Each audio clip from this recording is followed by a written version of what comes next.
In March 2018, at a historic meeting of the African Union in Kigali, Rwanda, member states agreed to create an African Continental Free Trade Area. Subsequently, 52 of 55 African Union member states signed up to the agreement, representing a remarkable degree of consensus across the continent. The general public seems to be equally enthusiastic. An opinion poll carried out in November 2018 by the Rockefeller Foundation of over 2,000 citizens across the continent confirmed that an impressive 77% of Africans believe that the Continental Free Trade Area Agreement represented an important step forward. But what does this agreement mean in practice, and how will it affect us? The first thing to point out is, well, it isn't simply a free trade agreement. It's actually much more than that. It's about establishing a unified continental market, including the free movement of labor and investment. Let's focus on three major benefits of the Continental Free Trade Area.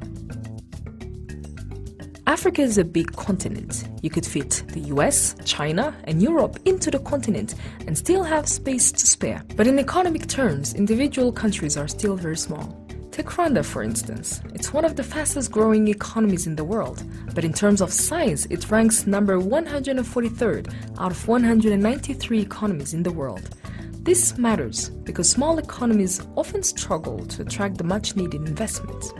Collectively, the story is very different. The African continent, all 54 economies together, have a collective GDP of $2.5 trillion. That makes it the 8th largest economy in the world, just behind India. And with 1.2 billion potential customers, it makes the continent much more attractive to investment, both from within and from outside the continent. This will encourage business people to make the investments necessary to sustain economic growth and create the job opportunities the continent badly needs. A second argument in favor of the Continental Free Trade Area is that it includes a protocol on the free movement of people.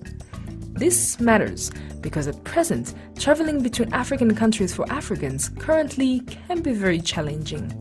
Visas, expensive air tickets, custom clearances, and border controls make it difficult to travel for pleasure and even more difficult to do business across borders. Currently, there are a lot of trained and skilled people across the continent coming out of schools, universities, and colleges who cannot find work. If free movement is endorsed, people will be able to use their talents anywhere in the continent where there is demand for those talents. The continent will be your oyster. A third powerful argument in favor of the Continental Free Trade Area is that it will increase trade between African countries. Less than 1/5 of all exports are currently from one African country to another.